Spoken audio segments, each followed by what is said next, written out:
Okay, so we have here the 10 of Wands.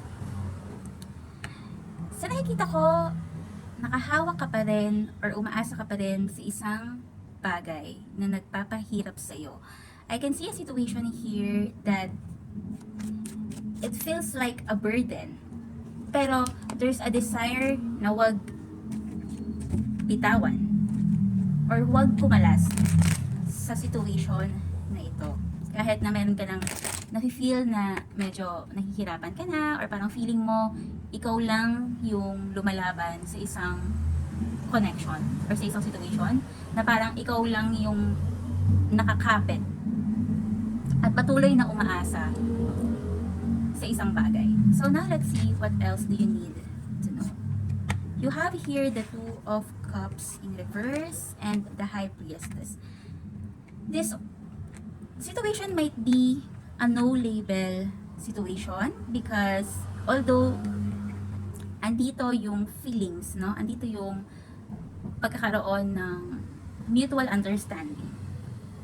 Yung attraction sa bawat isa. The thing is, may person dito that decided they controlled the situation na huwag mo nang bigyan ng definition yung relationship or yung connection. I can feel that may part sa'yo na feeling mo may nagbago sa isang person, no? May nagbago dito and your intuition is trying to tell you na meron ka pang hindi alam sa nangyayari, hindi mo lang siya makita like in actual, hindi mo pa makita, hindi mo pa mapatunayan, but your intuition is trying to tell you or to guide you that something has shifted differently, may mga pagbabago, especially sa isang connection na nagpapahirap sa'yo right now or pinag-iisipan mo mabuti. Okay? The Tower in reverse and the Three of Swords. I can see that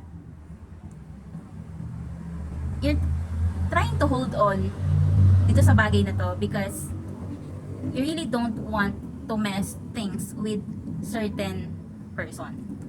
Naniniwala ka na, alam mo yun, maayos pa or pwede nyo pang mapag-usapan ng mga bagay-bagay dahil hindi naman malinaw kung ano ba talaga yung nangyayari at the moment. So, pinakita rin dito yung the Empress card, which means na right now, the universe is encouraging you na mag-focus ka sa sarili mo or ibigay mo lang yung energy mo sa mga bagay na kontrolado mo. We have here the Nine of Pentacles. Whatever it is that you are waiting for, I think medyo matatagalan pa to. Whatever it is that you're hoping for about this situation, matatagalan pa to. And I think, sa nakikita ko, ang dami mo na rin pinagdaanan sa buhay. You will be okay. Magiging komportable ka naman sa sarili mo ng mag-isa. I think yung ilan sa inyo mukhang sinasabi mo sa sarili mo na siguro it's about time na i-focus ko na lang or i-divert mo na lang yung energy mo back to yourself, no? Kasi nga, may mga bagay na hindi ka kontrolado. Like, gusto mo na lang mag-focus sa finances mo, sa career mo, sa sarili mo. And you also wanted to be in control of the situation. Especially, parang ayaw mo ring lumabas na parang meron kang pangangailangan or naghahabol ka sa isang tao. Like, parang ayaw mo ring i-project dito sa connection na to na merong part sa'yo na nasasaktan ka. Because, alam mo yun, you feel like if ginawa mo yan, you will just ruin everything. So, I will get last card for this reading para matapos na. You have here the Emperor in reverse.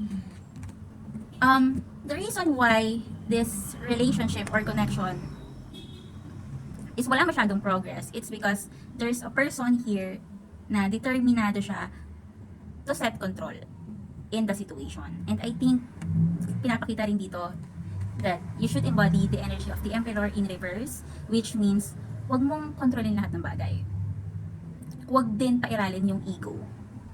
If mahalaga para sa inyong dalawa yung connection na to or yung situation na to, it's better na mapag-usapan. And iwasan yung passive-aggressive na pag-uugali. Lahat ng bagay na dadaan yan sa pag-uusap. It's either mas mapabuti pa or mas maging maayos pa yung relationship para mas maging malinaw kung saan ka ba or saan ba kayo sa bawat isa para sa buhay ng mga bawat isa, hindi ba? And also to communicate if it's really about time to heal and move forward. So ito yung mga nakikita ko lahat sa tarot cards and I hope nakaresonate ka. Bye!